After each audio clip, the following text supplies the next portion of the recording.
Então, muito bom dia. Edição da Cor do Dinheiro do dia 12 de Abril do ano da graça de 2021. Então, você estava mesmo à espera que o juiz Ivo Rosa acusasse ou pronunciasse José Sócrates de corrupção? Estava mesmo à espera. Então estava mesmo à espera, você é ingênuo. Ou então não viu, deixe-me lá procurar aqui, ou então não viu a Cor do Dinheiro deixe-me lá mostrar-lhe aqui uma coisa, não viu a Cor do Dinheiro de sexta-feira. Lembra-se do título que eu pus aqui na sexta-feira?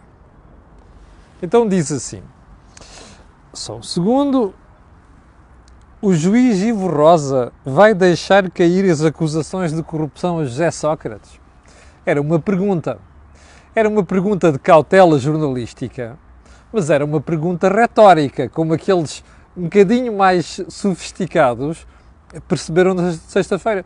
Pessoas que mandaram mensagens e pessoas que me colocaram questões sobre Camilo, porque é que você fez aquela questão? Você acha que não vai mesmo haver pronúncia por corrupção?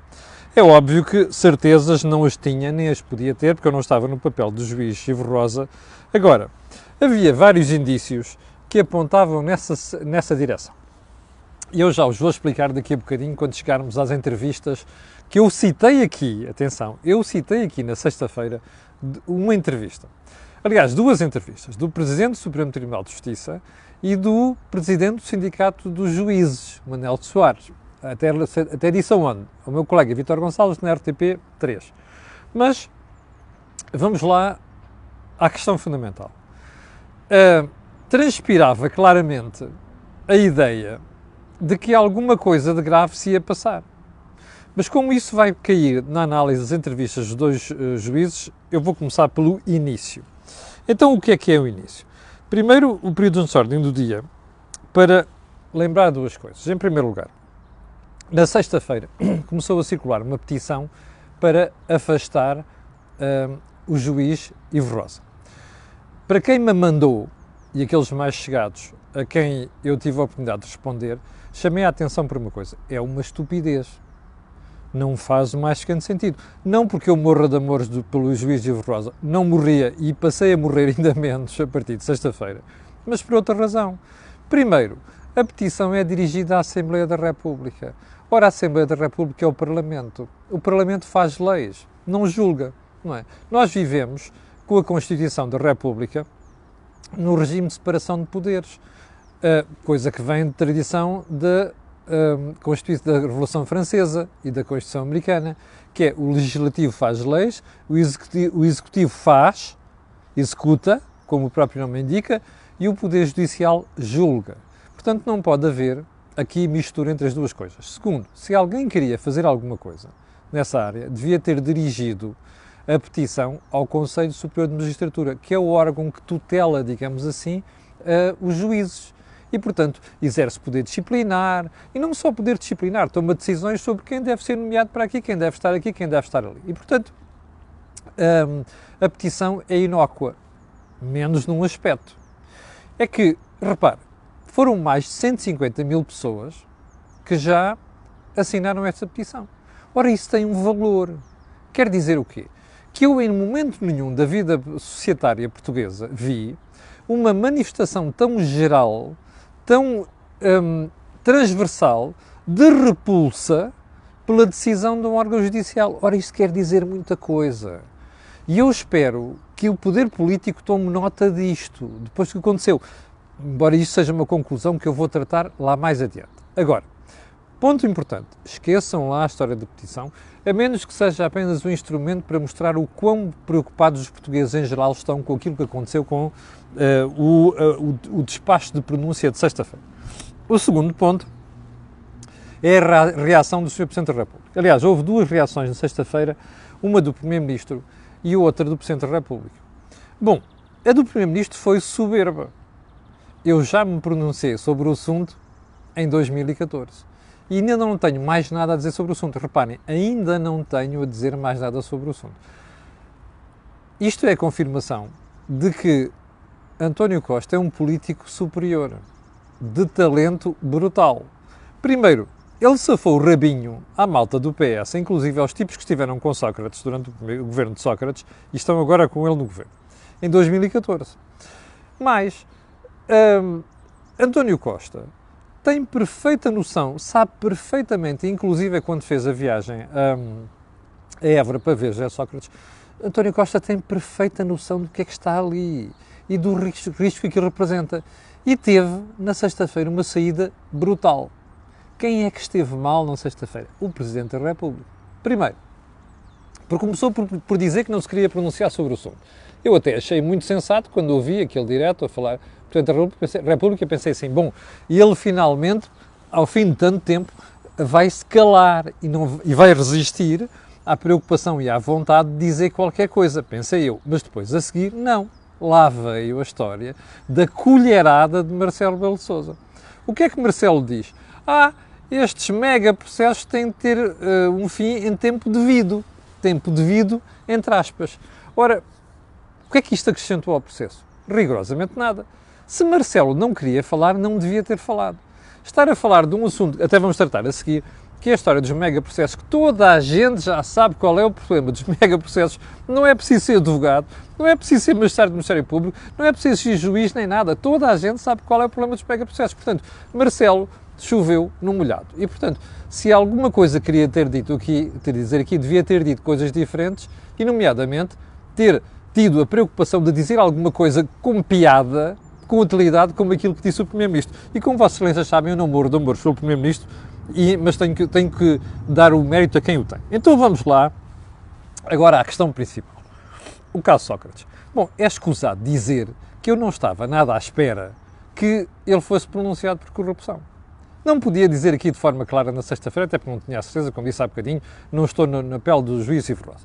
Mas havia uma série de indícios que apontavam para aí. Primeiro, a personalidade do juiz Ivo Rosa. O juiz Ivo Rosa é um tipo complicado. É um tipo que está mal com todos. Olha, está mal com o Carlos Alexandre, que é o outro juiz do Tribunal de Instrução Criminal. E já vamos ao Tribunal de Instrução Criminal, que é uma coisa inacreditável em Portugal, como aquilo está feito. Bom, a segunda questão é que Ivo Rosa já tinha tradição de tomar decisões complicadas e decisões polémicas. Que decisões, uma boa parte delas, atenção, e coisas graves, que depois são revertidas por quem está acima. E quem é que está acima? É o Tribunal da Relação. Portanto, a avaliar por algumas declarações que ele fazia, por algumas decisões já tomadas, e mais, eu citei aqui, deixei-lhe entender, que havia um bzzz no meio do Ministério Público, particularmente na Procuradoria, já desde há 2 semanas, que alguma coisa poderia não correr bem com a pronúncia que nós conhecemos na sexta-feira. Deixei de ficar isto a entender. E, portanto, não estava nada à espera que o juiz Rosa fizesse outra coisa que não ilibar Sócrates de acusações de corrupção. A minha dúvida era outra. Se ele ia levar uma pronúncia por coisas graves, como branqueamento fiscal, como fraude fiscal, branqueamento de capitais, fraude fiscal qualificada, isso é que eu estava mesmo preocupado. E afinal safou-se disso. Ficou com 2 tipos de crime, embora com 6 acusações de crime. Já lá vamos a isso. Bem, então vamos lá. A decisão do juiz. Eu fiquei estupefacto, porque estava à espera que ele não pronunciasse o José Sócrates por corrupção. Mas confesso que ao ouvir aquela explicação toda que ele deu, 195 minutos, daquela maneira, bem, surpreendeu. Primeiro, aquela que me parece mais evidente. Então, espera aí, um tipo vai buscar rendimentos de forma ilícita e depois o juiz vem dizer, por terem sido obtidos de forma ilícita, não são tributáveis. Mas onde é que o juiz Ivo Rosa vive? Bem, eu já ouvi durante o fim de semana alguns colegas meus, inclusive juristas, tentarem encontrar uma explicação para aquilo, mas não cola. E não cola, porque a lei tributária, e isto eu logo na sexta-feira alertei algumas pessoas que me escreveram, a lei tributária, no código do IRS, Código sobre o Imposto das Pessoas, Rendimentos das Pessoas Singulares. Ouviu o juiz Ivo Rosa? Diz assim... O imposto sobre o rendimento das pessoas singulares, IRS, incide sobre o valor anual dos rendimentos das categorias seguintes. Repare neste pormenor, entre 2 vírgulas. mesmo quando provenientes de atos ilícitos. Bem, depois diz no número 2. Bem, os rendimentos, quer em dinheiro, quer em espécies, ficam sujeitos à tributação, seja qual for o local onde se obtenham a moeda e a forma por que sejam oferidos. Bem, repara uma coisa, isto é absolutamente claro. Você dirá, então, mas como é que o juiz decide uma coisa daquelas? Não sei. Primeiro, assim, os juízes, vamos até um bocado mais atrás. Há pessoas que estudam direito que dizem que é possível um juiz criar leis, criar direito. O professor Castanheira Neves de Coimbra era uma das pessoas que defendia isto. Mas repare, isto é very far-fetched, não é? Não é far-fetched, é very far-fetched. Isto aqui é muito rebuscado. Portanto, a conclusão que eu posso tirar aqui das duas, ou aquilo é intencional por alguma outra razão, e já lá vamos, ou então o juiz desconhecia a lei. Você perguntará assim, é possível um juiz desconhecer a lei? Bem, eu sei que isto não aconteceu sempre assim. Houve alturas em que os rendimentos ilícitos não eram sujeitos à tributação. Mudou, ainda antes deste século. Portanto, é estranho.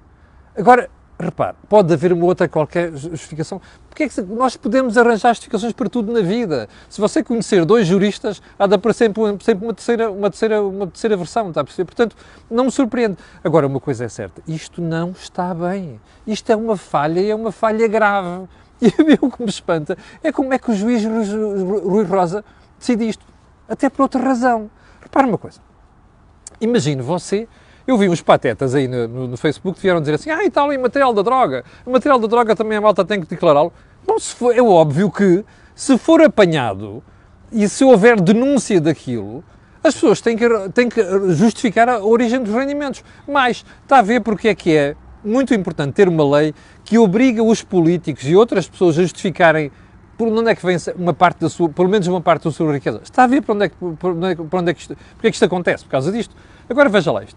Imagina o que é, veja a mensagem que o Rui Rosa passou para a sociedade, que é assim, meus amigos, não se preocupem, aquilo é ilícito, cai fora da tributação. Isto é uma estupidez, primeiro do ponto de vista de direito, em segundo lugar, porque encoraja a sociedade a pensar que a malta pode fugir à lei. Isto é inacreditável, o que o senhor fez é inacreditável. Bom, segundo ponto, nas histórias da corrupção, houve uma altura em que fiquei estupefacto, e fiquei estupefacto, porquê? Porque o Rui Rosa começou por dar uma importância brutal aos subordinados de Sócrates. Citou-os, os ministros, secretários de Estado, pessoas com quem trabalhava. Então, mas espera aí. Então, e Hélder Batalha? Mas agora não é Bataglia que andam para aí dizer. Hélder Batalha, chamem os nomes como deve ser. Hélder Batalha. Hélder Batalha confessou que o dinheiro tinha vindo do Grupo Espírito Santo. Para uma coisa. O tipo consegue safar Ricardo Salgado 70 milhões de euros desviados do grupo através de Carlos Barroca, através de Hélder Batalha, para chegar a Sócrates e a Carlos Santos Silva. Aliás, por interposta pessoa. Safa Ricardo Salgado. Mas agora, repara nesta questão. O depoimento de Hélder Batalha, que foi o tipo que intermediou a transferência dos fundos, não conta? Como é que o Ivo Rosa desvaloriza aquilo tudo para colocar a vantagem, a parte audível, credível, em quem?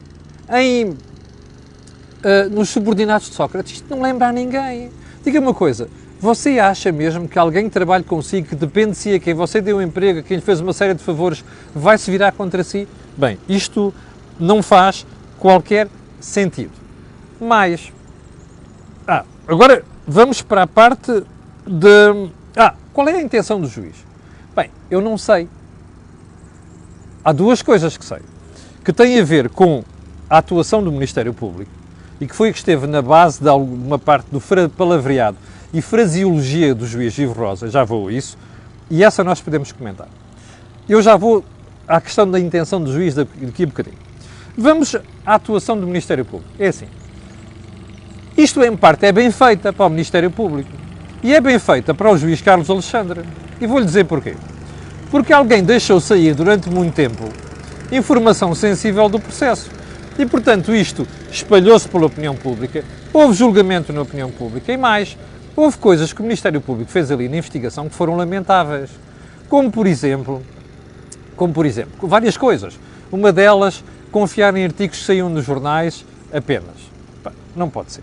O Ministério Público cometeu erros neste processo. Agora, a pergunta que tem que se fazer é assim, o conjunto de erros do Ministério Público foi assim tão grave, ao ponto do juiz fazer tábua rasa de uma série de argumentos que lá estavam e até criar uma espécie de acusação nova no processo? Eu acho que não. E isto é que é preocupante naqueles 195 minutos. A sensação que passou dali é que Ivo Rosa atirou para todo o lado. Está a ver aquela coisa de when the shit hits the fan, não é? Apanha uma ventoinha em alta velocidade e espalha a porcaria por todo o lado. Eu estava a ouvir o juiz dizer assim, epá, este gajo deve estar mal com o mundo, não é? Primeiro porque safa Sócrates, safa Ricardo Salgado e depois vai aos tipos que não têm problema nenhum nisto, não foram os tipos que fizeram isto. Olha, atiram-se ao Ministério Público, gozam com a magistratura, utiliza fraseologia e adjetivos gravíssimos, como fantasiosa. Isto são adjetivos que não podem acontecer na linguagem de um juiz. E mais, não podem acontecer na linguagem do juiz a referir-se a gente do Ministério Público, ao outro juiz do Tribunal de Instrução Criminal, que é Carlos Alexandre, e finalmente à própria magistratura. Bem, moral da história. Já agora, mas porquê é que tanta animosidade de Rui Rosa contra Carlos Alexandre e contra os procuradores do Ministério Público e da própria magistratura? Isto deve ter uma explicação psicológica qualquer. Se calhar vou pedir à doutora Alexandra Nunes no próximo Desejo Imediato para analisar isto. Mas enfim. Bem, mais grave. Alguns dos aspectos que estão desfeitos por Rui Rosa do espaço de pronúncia já tinham sido objeto de recurso para a própria relação, para o Tribunal Superior. Ora, e o Tribunal da Relação tinha aceito aquilo. Ou seja, voltamos à pergunta. Qual é que foi a intenção do juiz? Nós não sabemos. Mas há aqui duas coisas que eu acho que são evidentes. Primeiro, quis mesmo ajustar contas com outro juiz, com o Ministério Público, Tribunal da Relação. Em segundo lugar, eu acho que Rui Rosa, sobretudo que há ali um momento em que se percebe que ele faz tábua rasa de algumas acusações de crime e tenta fundamentar outras. O que é que parece resultar dali? A ideia de que ele quer ficar com a vantagem de ter sido ele a apontar para umas soluções que podem levar à condenação de José Sócrates. Vamos lá ver se a gente se entende. Eram 189 crimes. Sabe quanto é que ficaram no total? Estamos a falar de todos os arguidos. 17. Bom, José Sócrates vinha acusado de 31 crimes. Sabe quantos é que ficaram? 6. Eu tinha feito aqui uma coleção deles. Eu preocupava muito a questão do como é que se diz? Do branqueamento de capitais e fraude fiscal qualificada. Safa-se disso. Ele vem acusado de 6 crimes, desde falsificação até branqueamento de capitais. Bom, isto ficaram para trás os mais graves. Mas uma coisa é certa, parece que o juiz Rui Rosa ficou feliz por dizer assim, eu ao pronunciar este tipo por 6 crimes, a probabilidade de ele vir a ser condenado é muito elevada. E, portanto, vamos lá ao cúmulo jurídico disto, 3 anos, 3 anos, 3 anos, bom, e mais 3 anos, isto até pode chegar ali aos 12. É claro que depois, quando os juízes, quando fazem um cúmulo jurídico, nunca dão a soma total. Acabam por ficar ali um bocado por baixo.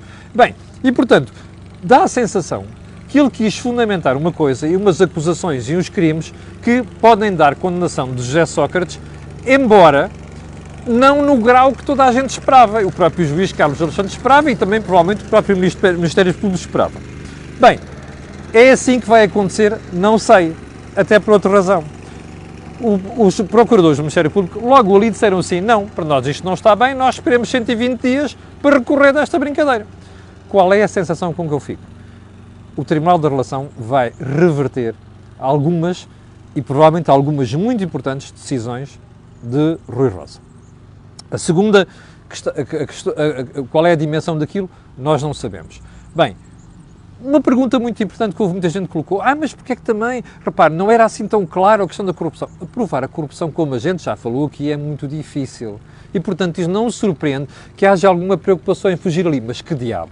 Havia indícios tão evidentes, tão graves, tão sérios, tão clarinhos, porque aquilo foi tão mal parido, o que Sócrates e companhia fizeram, inclusive a Ricardo Salgado e o resto dos intermediários, foi tão mal parido, tão mal engendrado, dava a sensação que podiam fazer o que quisessem, que ninguém os apanhava, e, portanto, talvez algum descuido a fazer as coisas, que é muito difícil um juiz não levar aquilo em conta. Portanto, Portanto, a sensação que eu fico é aquela que já lhe transmiti há bocadinho. O juiz quis passar uma outra mensagem. Primeiro, ajuste de contas. Segundo lugar, ele estava preocupado com eu, se vou por aqui, corro o risco disto não acontecer.